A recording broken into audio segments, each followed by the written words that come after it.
Bonjour et bienvenue. Aujourd'hui, on s'attaque à un sujet qui peut parfois faire un peu peur, les finances personnelles.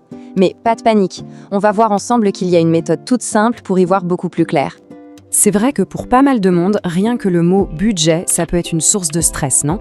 On a les factures qui tombent, les dépenses imprévues, les petites envies, bref, on peut vite se sentir complètement submergé. Et ça, c'est un sentiment que beaucoup de gens partagent. Quand ça a l'air d'être une montagne, eh bien, la réaction, c'est souvent de paniquer un peu et de se dire « bon, on verra ça plus tard ». Mais imaginez une seconde s'il existait une méthode pour rendre tout ça simple. Alors voilà ce qu'on va voir ensemble. On va commencer par l'idée d'une gestion simplifiée, puis on va plonger dans cette fameuse règle des 50-30-20. Ensuite, on regardera en détail ce que chaque catégorie veut dire. Et surtout, on verra comment l'appliquer concrètement. Allez, on y va!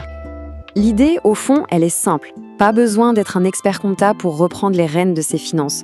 Il suffit juste d'avoir les bons outils, des méthodes structurées mais hyper accessibles, des sortes de guides quoi.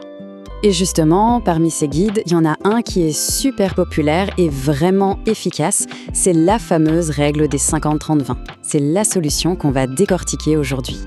Voilà, en un clin d'œil, à quoi ça ressemble. C'est tout bête, un ratio super simple à retenir qui découpe les revenus en 3 paquets bien distincts. Et c'est justement cette simplicité qui fait toute sa force. Alors, pour être un peu plus précis, cette méthode, elle s'applique aux revenus nets, c'est-à-dire à ce qui reste une fois les impôts payés. C'est simple, la moitié va à l'essentiel, à peu près un tiers sert à se faire plaisir, et le dernier 5e est là pour construire l'avenir. Ok, maintenant que les bases sont posées, voyons ce que ça veut dire concrètement dans la vie de tous les jours. Parce que c'est bien beau de parler de besoins et d'envie, mais où est-ce qu'on met la limite? C'est là toute la clé pour que la règle fonctionne. Allez, on attaque avec la plus grosse part du gâteau. Ces 50%, ils sont réservés à toutes les dépenses dont on ne peut absolument pas se passer. Là, on parle vraiment des charges fixes, celles qui reviennent tous les mois et qu'on est obligé de payer pour vivre tout simplement. Et c'est là que la distinction est super importante. Le loyer ou le crédit, les assurances, les impôts, les factures, ça, ce sont des besoins, pas de débat. Par contre, attention, l'abonnement à Netflix ou Spotify, même si on a l'impression de ne pas pouvoir vivre sans, eh bien, ça ne rentre pas dans cette catégorie. Bien, passons maintenant à la deuxième catégorie, les 30%. Là, on entre dans la partie, disons, qui rend la vie plus fun. C'est vraiment la catégorie plaisir. Elle regroupe absolument tout ce qui n'est pas indispensable pour survivre, mais qui participe à notre bien-être, à nos loisirs. Ça va du bon resto entre amis, à la sortie au ciné, en passant par un hobby, ou même, vous savez, le petit paquet de bonbons acheté sur un coup de tête juste par gourmandise.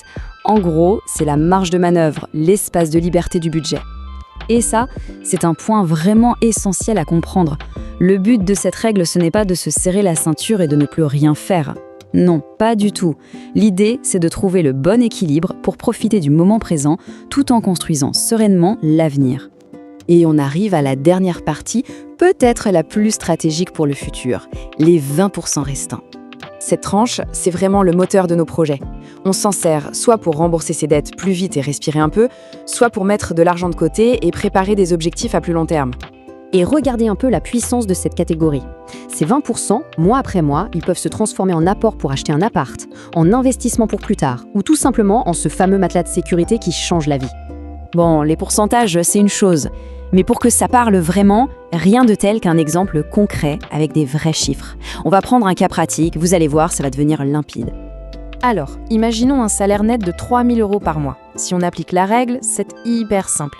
Ça nous donne 1 500 € pour les besoins, 900 € pour les envies, les sorties, et un joli 600 € qui partent directement dans l'épargne, chaque mois. Et ces 600 € par mois, eh bien, mis bout à bout, ça nous mène à ce chiffre, 7 200 €. Oui, c'est le montant qu'on peut mettre de côté en une seule petite année. Là, tout de suite, ça change la perspective, pas vrai?